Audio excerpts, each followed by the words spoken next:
जय हिंद। आज का हमारा टॉपिक है आधुनिक भारत का इतिहास। इसमें आज हम लोग नेहरू रिपोर्ट एवं जिन्ना का 14 सूत्रीय कार्यक्रम देखेंगे जो एग्जाम के लिए बहुत ही इम्पोर्टेंट है। सबसे पहले हम लोग नेहरू रिपोर्ट देखेंगे। आइए देखते हैं। नेहरू रिपोर्ट 1928 में आई थी। इसका कारण ये था साइमन आयोग का विरोध, क्योंकि दोस्तों भारत में जब साइमन आयोग आया था तो भारतीय जो थे वो खुश नहीं थे। इसको लेकर सभी भारतीयों ने साइमन गो बैक के नारे लगाए, जिसके चलते उस वक्त दोस्तों भारत के सचिव लॉर्ड बर्कनहेड थे। इन्होंने दोस्तों भारतीयों को एक चुनौती दी।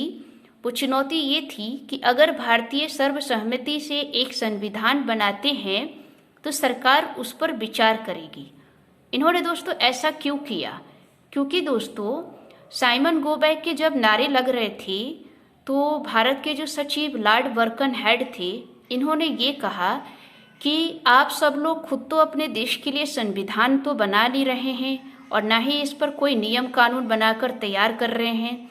अगर हम उसके लिए बना रहे हैं तो आप इस पर लेकर बाधाएं डाल रहे हैं।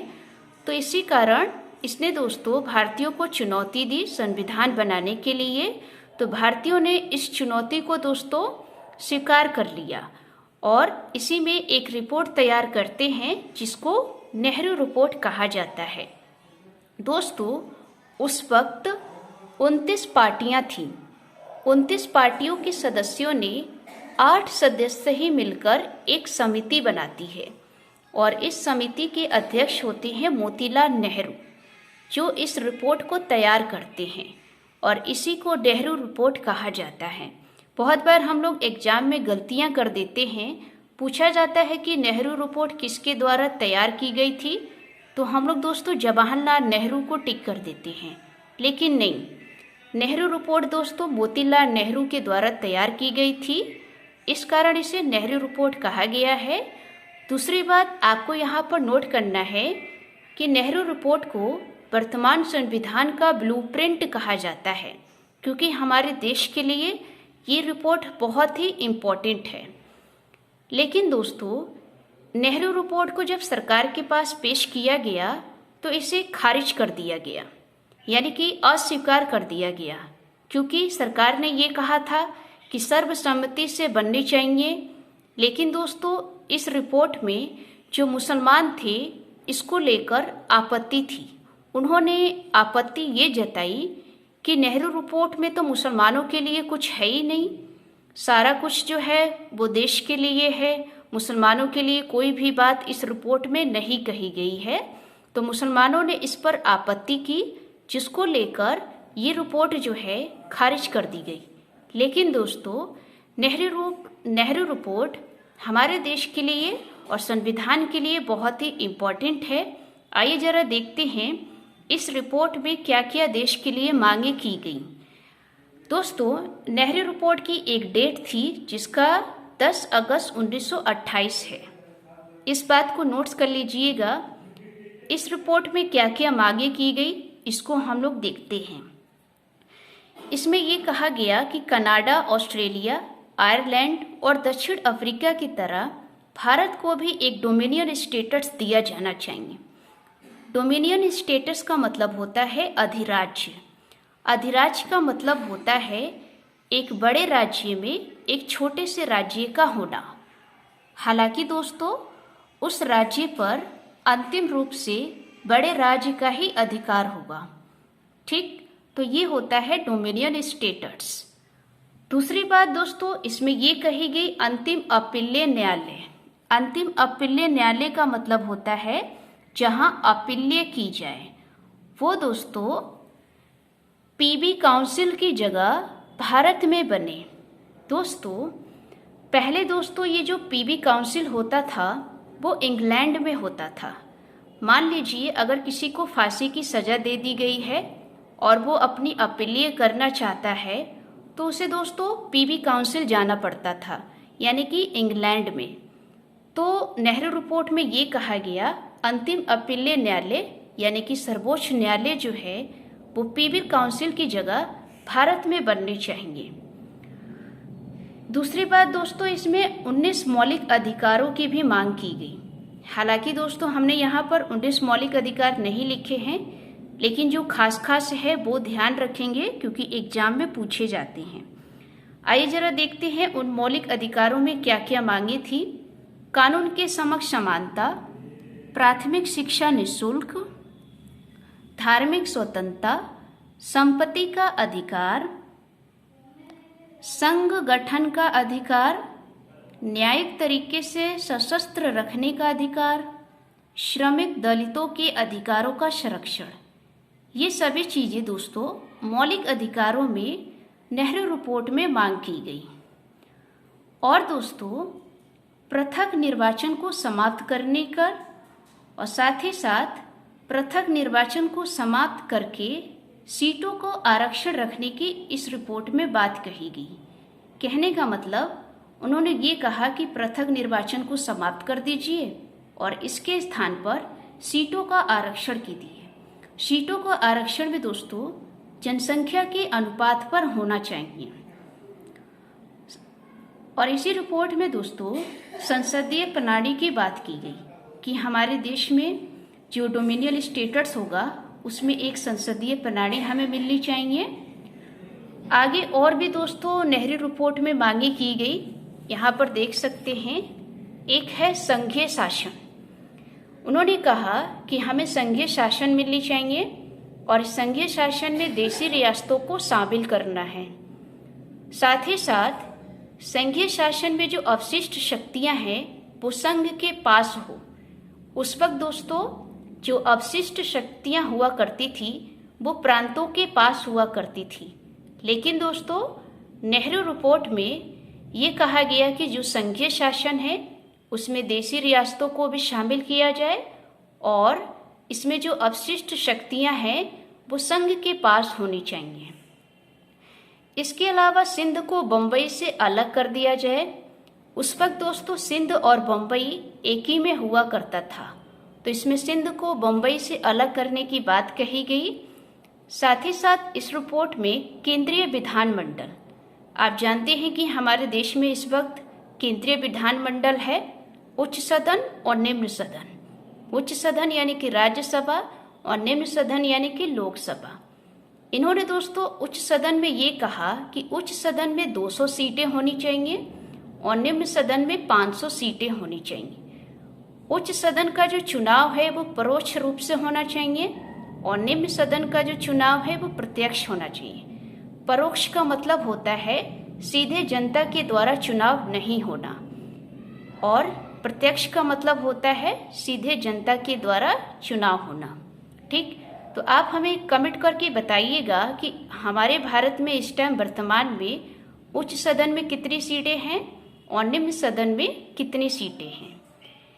इस रिपोर्ट में दोस्तों भाषाई आधार पर प्रांतों की बनाने की बात कहेगी कि जो प्रांत बनेंगे वो भाषाई आधार पर बनेंगे। तो ये दोस्तों नेहरू रिपोर्ट की बातें थी। लेकिन दोस्तों आपने देखा कि नेहरू रिपोर्ट में एक डोमिनियन स्टेटस को लेकर बात की गई, जिसको लेकर इस पर विवाद हुआ। जब रिपोर्ट बनाई जा रही थी तो डोमिनियन स्टेटस पर विवाद हुआ और इसका विवाद दोस्तों जवाहरलाल नेहरू और सुभाष चंद्र बोस ने किया था, क्योंकि दोस्तों इनको आपत्ति थी।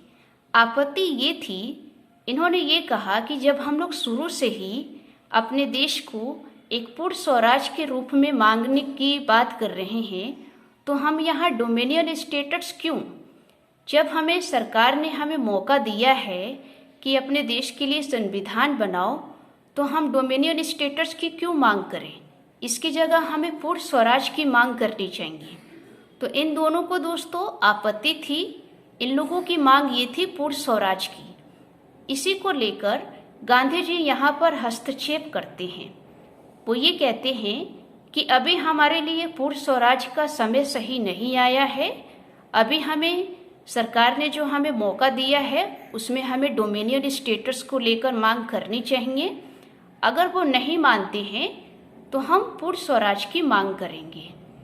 तो यहाँ पर दोस्तों एक बात चली, वो ये चली कि आप सभी जानते हैं कि हर दिसंबर के माह में कांग्रेस का अधिवेशन होता है।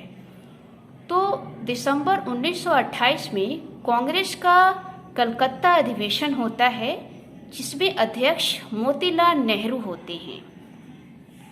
यहीं पर जवाहरलाल नेहरू और सुभाष चंद्र बोस इन दोनों ने मिलकर एक नई पार्टी बनाई। उस पार्टी का नाम दिया इंडियन इंडिपेंडेंस लीग। ठीक, बहुत बार एग्जाम में पूछा जाता है कि इंडियन इंडिपेंडेंस लीग का गठन कब किया गया। तो दोस्तों यहाँ पर आप देखेंगे जवाहरलाल नेहरू और सुभाष चंद्र बोस के द्वारा ये इंडियन इंडिपेंडेंस लीग का गठन किया गया। और यहाँ पर भी गांधी जी जो है वो एक समझौता कराते हैं। वो समझौता ये कराते हैं कि यदि सरकार 31 दिसंबर 1929 तक डोमिनियन स्टेटस का दर्जा नहीं देती है, तब 1929 लाहौर अधिवेशन में पूर्ण स्वराज्य लक्ष्य घोषित करेंगे। क्योंकि दोस्तों अभी हमने बताया कि जवाहरलाल नेहरू और सुभाष चंद्र बोस ने डोमिनियन स्टेटस को लेकर आपत्ति की, जिसको गांधी जी ने कहा कि अभी हमारे लिए सही समय नहीं आया है पूर्ण स्वराज के लिए, अभी हम डोमिनियन स्टेटस की ही मांग करेंगे। लेकिन दोस्तों जवाहरलाल नेहरू और सुभाष चंद्र बोस नहीं माने। इन्होंने एक नई पार्टी बनाई, इंडियन इंडिपेंडेंस लीग। इस लीग में दोस्तों गांधी जी ने एक समझौता कराया। वो ये कराया कि पहले हमें डोमिनियन स्टेटस की मांग करने दो। अगर सरकार डोमिनियन स्टेटस को लेकर नहीं मानती है तो हम वहाँ पर क्या करेंगे, अभी हमारे पास टाइम है 1 साल का, क्योंकि अभी दिसंबर 1928 चल रहा है और अगले ही माह यानी कि 1 साल में ही 31 दिसंबर 1929 तक डोमिनियन स्टेटस का दर्जा अगर सरकार नहीं देती है तो हम 1929 में लाहौर अधिवेशन में पूर्ण स्वराज को हासिल करने की मांग करेंगे। तो यहीं पर दोस्तों ये विवाद जो है सुलझ जाता है। अब देखते हैं दोस्तों इस विवाद के बाद जिन्ना का 14 सूत्रीय कार्यक्रम। क्योंकि दोस्तों जिन्ना जो है वो नेहरू रिपोर्ट से सहमत नहीं था।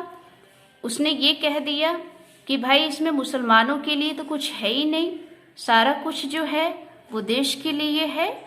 तो जिन्ना ने अपना दोस्तों 14 सूत्रीय कार्यक्रम तैयार किया और इस 14 सूत्रीय कार्यक्रम में आप देख सकते हैं क्या क्या बातें कही इसने। उसने ये कहा संघात्मक व्यवस्था, यानी कि जो संघात्मक व्यवस्था है उसमें अवशिष्ट शक्तियां प्रांतों के पास होनी चाहिए। क्योंकि दोस्तों नेहरू रिपोर्ट में अवशिष्ट शक्तियां जो है वो संघ के पास होने की बात कही थी, लेकिन जिन्ना ने प्रांतों के पास होने की बात कही। दूसरी बात, प्रांतों को अधिकाधिक स्वायत्तता, यानी कि प्रांतों को अधिक से अधिक स्वायत्तता मिलनी चाहिए। तीसरी बात जिन्ना ने ये कहा कि प्रांतों में अधिकाधिक मुसलमानों को प्रतिनिधित्व होना चाहिए, यानी कि प्रांतों में सबसे ज़्यादा प्रतिनिधित्व किसका होना चाहिए, मुसलमानों का। साथ ही साथ इसने ये भी कहा कि केंद्र में 1/3 सीटें मुस्लिम होनी चाहिए और पृथक निर्वाचन जारी रहे। क्योंकि दोस्तों नेहरू रिपोर्ट में पृथक निर्वाचन को समाप्त करने की बात कही, लेकिन जिन्ना ने कहा पृथक निर्वाचन क्या रहे, जारी रहे, इसको समाप्त ना करें। छठी बात दोस्तों, केंद्र और प्रांत में 1/3 मंत्री जो हैं वो मुस्लिम के होने चाहिए, यानी कि केंद्र और प्रांत में 1/3 मुस्लिम मंत्री होने चाहिए। और धार्मिक स्वतंत्रता, नेहरू रिपोर्ट में भी दोस्तों धार्मिक स्वतंत्रता की बात की गई है, जिन्ना ने भी दोस्तों धार्मिक स्वतंत्रता की बात कही। जिन्ना ने 8वीं बात ये कही कि सरकारी नौकरी में मुसलमानों को आरक्षण मिलना चाहिए। आगे देखेंगे दोस्तों, क्योंकि जिन्ना के 14 सूत्रीय मांग थी ना, क्योंकि वो नेहरू रिपोर्ट से सहमत नहीं हुआ था। जिन्ना ने दोस्तों सिंध को मुंबई से अलग करने की बात कही। ये दोस्तों नेहरू रिपोर्ट में भी की गई थी कि सिंध को बम्बई से अलग किया जाए और किसी संप्रदाय का 3/4 विरोध हो तो विधेयक पास ना हो, यानी कि संप्रदाय में 3/4 का विरोध हो तो विधेयक पास ना हो, और प्रांतों का बंटवारा ऐसे ना हो कि मुसलमानों की बहुलता पर फर्क पड़े, यानी कि जब प्रांतों का बंटवारा होगा तो कहीं ऐसा ना हो कि मुसलमान भी बंट जाएं। साथ ही साथ इसने ये कहा कि संविधान में परिवर्तन तब तक नहीं जब तक संघ की सभी इकाइयां राजी ना हो, यानी कि संविधान में परिवर्तन बहुत कठिन होना चाहिए, तब तक नहीं होना चाहिए जब तक कि संघ की जितनी भी इकाइयां हैं वो राजी ना हो। और इसने ये भी कहा कि मुस्लिम भाषा और संस्कृति इनका संरक्षण होना चाहिए और सीमांत व बलूचिस्तान में सुधार होना चाहिए। तो ये दोस्तों जिन्ना के 14 सूत्रीय मांगे थी। दूसरी बात दोस्तों आपको यहाँ पर नोट करना है, जिन्ना ने जो अपने 14 सूत्रीय मांगे की वो प्रथम गोलमेज सम्मेलन में रखी थी, क्योंकि उस वक्त दोस्तों प्रथम गोलमेज चल रहा था, तो अपनी ये सारी मांगे जो थी वो प्रथम गोलमेज सम्मेलन में रखी। लेकिन दोस्तों जिन्ना की इस 14 सूत्रीय मांग को भी खारिज कर दिया गया, क्योंकि जो कांग्रेस सरकार थी उन पे विवाद हो गया। उनको आपत्ति ये हुई कि आपने तो सारे इस रिपोर्ट में मुसलमानों के लिए ही मांगा है, देश के लिए तो कुछ मांगा ही नहीं है। जो भी बातें इस रिपोर्ट में आपने कही है वो सब मुसलमानों के लिए है, देश के लिए कुछ भी नहीं है। तो दोस्तों इसमें कांग्रेस सरकार को आपत्ति हुई, इसको लेकर क्या हुआ, इस रिपोर्ट को भी खारिज कर दिया गया। दूसरी बात आपको यहाँ पर नोट करनी है कि दूसरे गोलमेज के बाद प्रधानमंत्री जो थे वो मैकडोनाल्ड थे। इन्होंने एक निर्णय लिया, क्योंकि दोस्तों दूसरे गोलमेज में गांधी जी भी जाते हैं और उस वक्त प्रधानमंत्री मैकडोनाल्ड थे, और इन्होंने एक निर्णय लिया जिस निर्णय को सांप्रदायिक निर्णय कहा गया। इस निर्णय से दोस्तों इसमें काफ़ी कुछ प्रभाव पड़ा। तो ये दोस्तों हमारे जिन्ना और नेहरू रिपोर्ट के कुछ बातें थी। उम्मीद है आपको ये वीडियो अच्छी लगी होगी। अगर वीडियो अच्छी लगी हो तो वीडियो को लाइक करें, चैनल को सब्सक्राइब करें। मिलते हैं नेक्स्ट टॉपिक में। जय हिंद, जय भारत।